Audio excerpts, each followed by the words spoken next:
What if I told you that flipping properties isn't as easy as buying low and selling high in 2025? With rising interest rates, shifting markets, and people overlooking areas that should be invested in, the game has actually changed. Stick around. In this video, we'll be showing you exactly how to successfully flip your property and what to avoid for when it comes to flipping in 2025.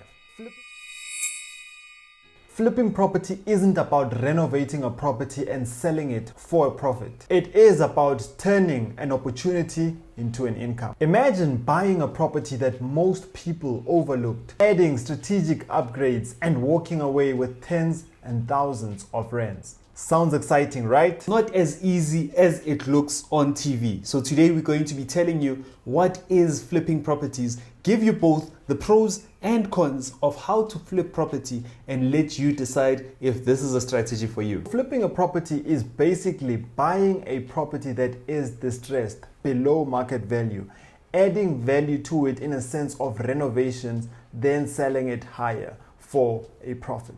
The concept of buying low and selling high is what really rings a lot on people's minds whenever we talk about flipping properties. However, that's not the only thing that determines if the deal is a good deal or a bad deal. Now, there are a couple of things that we need to talk about or touch on that do contribute towards making a deal a perfect deal. So things such as location. Where is your property situated? Now, looking at it from a perspective of your cash, we need to understand that the more we hold properties, the more expensive it's going to be. So now if you have it in the right location, we can make sure that the property sells as soon as possible. One of the key factors that I've seen that will contribute towards your success of selling a property is the number of rooms.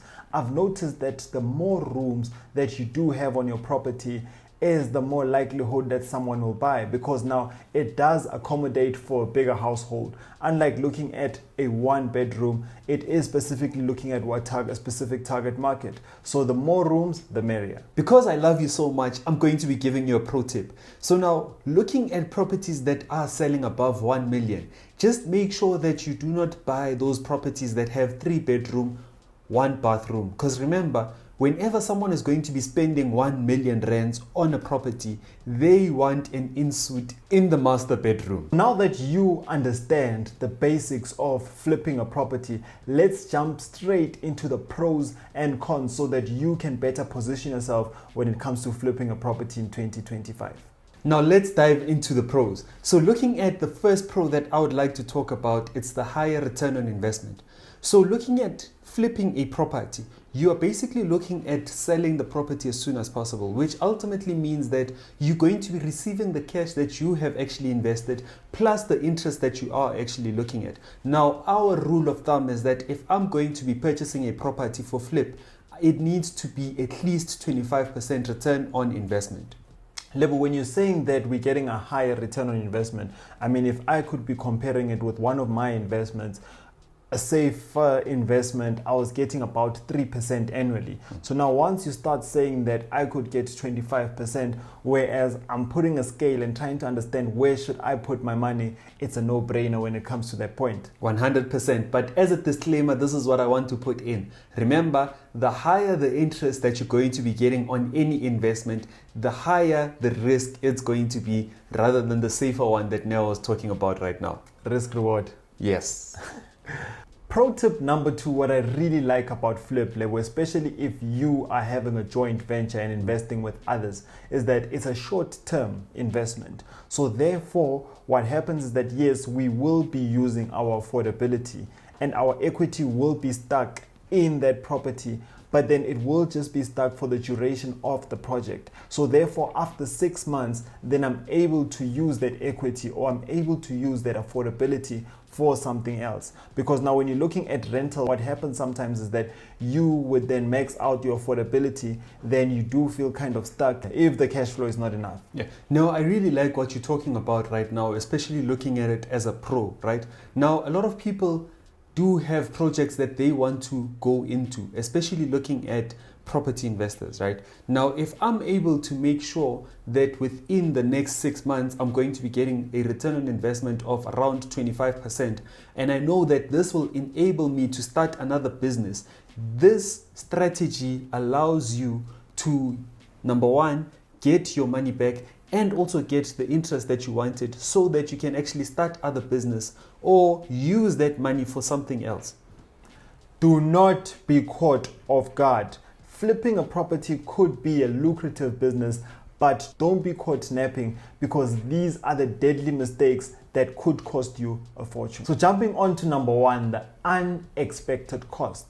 What do I mean by saying unexpected cost, Lebo? Is that they become unexpected because we went in as property investors and I did not want to get my team on. What do I mean by saying that? Is that as soon as I view a property, I need to understand that this is a business. So as soon as I engage in a business, I need to come through with my team.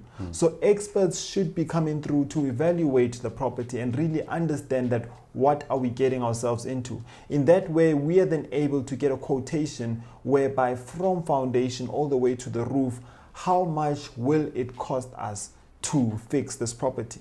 If I should expose us a bit, right? Whenever we had unexpected costs was every time when we were trying to save money. So every time when we were like, let's not call a contractor, that's when we got the unexpected costs. Every time when we said that let's not consult an attorney, that's when we got the unexpected costs. So now looking at this with property investing, you need to make sure that you do have your experts from the beginning so that they can actually give you all the costs that you would need to actually pay when you are going into a deal. I mean, sometimes you do get into a deal, you see a minor crack on the wall, you are thinking that probably this is just something that I'll just have to mask with some cement, only to find out that now that you've purchased the property has been registered into your name. We have an unexpected cost because now this crack is being caused by a tree that's actually going underground of that particular property. So we just need to make sure that with every property that we're going to be buying, we are having experts on our team so that we do not get those unexpected costs. Yeah, guys, please don't let us be those guys that will be saying that I told you so. So as much as, yes, you are saving by not calling your accountant, you are saving by not calling a property lawyer, you are saving by not calling a property coach like Lebu. But the real question is, at what cost? Now that we understand that unexpected costs aren't things that we want to put into our business, we also need to realize that with flipping, it's really cash intensive. From the first part, we're looking at properties that are not in a good shape. And now if the property is not in a good shape, this means that you're going to be spending a lot on buying material and also paying a lot of people. Beginner property investors are only looking at it from that perspective. Another perspective that we also need to look at is that there's something called holding costs. So now your holding cost will be your monthly costs that will still be coming to you because there's nobody living in the property. And remember, if no one is living in the property, it means that all expenses will be coming to you. Looking at expenses such as your bond, rates and taxes, this will all have to be paid by you. So if you bought a property that needs you to pay 10,000 on a monthly basis and you are planning on holding this property for the next 6 months, that means that 60,000 rands, yes, 60,000 rands will be going to bond on a monthly basis, not looking at fixing anything. So a question that you might be asking yourself is, why do we forecast 6 months? So when you're looking at 6 months, when we are about to go into a project, we already know that we are allocating 2 months to renovate, 2 months to sell, and then the last 2 months would then be the registration of the property from myself to the buyer. So what then Lebu then mentioned is that looking at it before you even go into this project, I need to then understand all my expenses that are associated from month to month, and then I simply multiply by 6. And we're not saying that all projects will sell within 6 months. Someone would actually even like to take it to 8 months. Remember, with property investing, especially when it comes to flip, do not anticipate that, no, I'll list it as I sell. Some people have that mindset level whereby as soon as the guys start renovating, that's when I'm going to sell, and then within a month it will be sold. However, now if that was your strategy, you're looking at it that way and it doesn't sell, now that means ultimately the more months you're holding onto the property, they're eating onto your profits. Now a lot of people, man, I've heard advice from someone that when you're going into flipping properties, the first thing or the only thing that you should be doing on a property is to put on paint on that property.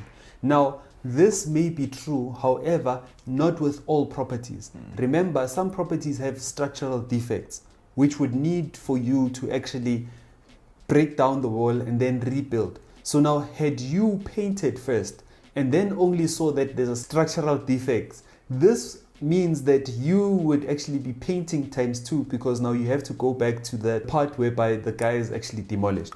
The final challenge level that I would actually like to wrap up my section from is overpricing a property, because as property investors, we do become greedy when it comes to flipping properties.